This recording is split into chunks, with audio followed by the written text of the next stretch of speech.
Good morning, my friends.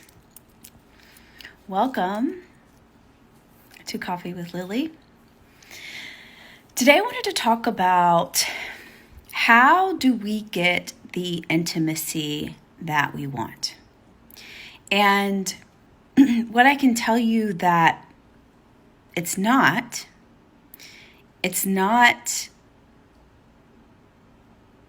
being hypersexualized.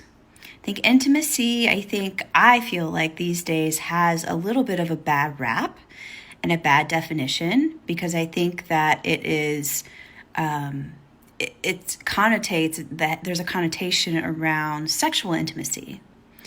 And while that is an element to intimacy, if you're blocked sexually, there may be a question as to deeper intimacy with yourself, therefore being able to connect with others. But I'll talk a little bit more about that too. But how do we get the intimacy that we want?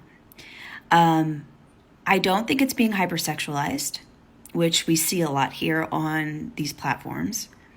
I don't think that it is just telling your whole truth if you're with your partner, oversharing. I think that intimacy is vulnerability between two people. It's the connection that we feel when we feel deeply connected with someone. It could be in deep conversation. It could be in, maybe working with a business partner on a project. It could be in the bedroom. It could be an 8-second kiss. It could be really anything that evokes feeling of connection between two people. And, vulnerability and Brene Brown's work is really fundamental in that. But I think it's hard for us if we have some emotional trauma to be vulnerable because it feels unsafe. And I think that we used to think that this is me, and I think the research coming out now, like Brene Brown's work, is that we used to think that if someone knows all of our problems, then that is considered intimacy. If all the doors are open and there are no boundaries, then that is supposed to have this intimate connection. But I do not think that that is true. I think that just because we can tell the absolute truth to someone and it may be forced, while that is important, I mean, we're talking about different levels of extreme, and I do think that it does, it is kind of based on your experience. So what I'm here doing is sharing my experience. So I want to kind of say that with an asterisk is find what this balance is for you. But if you can just tell someone the absolute truth and your expectation is to feel more connected with someone, I would put a little bit of a check on that, because I think it depends on what is your motivation. If, is your motivation to have a problem dump? Is your motivation is to try to find connection by oversharing? This can happen a lot at the beginning of the dating cycle. If you're just meeting someone and someone asks about your relationship, you can tend to just blah, when maybe it really isn't a safe place to do that. And maybe it's really better to just stay at the surface level for now. So I think the thing that we should think about, and this is, again, has been shown, is that intimacy is really a deeper, full body feeling when you are with someone. It's a full body yes. It's that hug and nurturing that you would have, or maybe want to have with a parental figure. It's a way for, it's co-regulation, and co-regulation helps with self-regulation, and it's a biological need. Again, this has all been proven.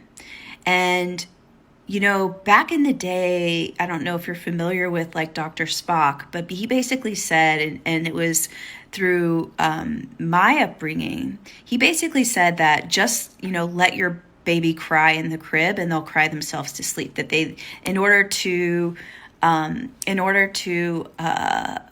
for them to become a independent person, they can't rely on you. But it's been shown now that information was wrong. It's been shown now that people actually need connection to survive. And this is a human need. This is not like every mammal on earth doesn't have this need. So intimacy is almost required for life. And one of the things that blocks intimacy is our unhealed emotional trauma. And this could be something that happened to you maybe when you were younger, like that example that I was just given. Maybe you weren't nurtured and nourished the way that you needed to be. And so when we hit adulthood, what happens is that we try things to feel that deep connection, but sometimes it's blocked. And that unhealed emotional trauma is a blocking most of the time, from what I've seen and from, studies that have been done, is it blocks it because it's saying, it's like telling you subconsciously that vulnerability is scary. But we all want it. We all want intimacy. I don't think that there is a human on earth that doesn't want deep, intimate connection with people. But it's like that feeling of flow that you get into when you're so present and you're so aware and your body is so tingly and you just feel connected to all that is. And that it's possible, and it's such a beautiful feeling. And it can happen. The thing is that in whatever relationship that you're in right now, you don't have to settle for not being intimate. So things to consider today. Do you find yourself oversharing? And if you do, what do you think that that's trying to accomplish for you? An internal part of you. Do you feel a lack of intimacy in your relationship? And what steps do you need to take to start to open up to more vulnerability and more intimacy? Love you all. Oh, I wanted to also say, if you are looking to have a healthy relationship, if you are looking to get unstuck, my program Align into Authenticity closes on August 30th. I am opening up to you to set up a complimentary call with me to see if it's the right fit for you.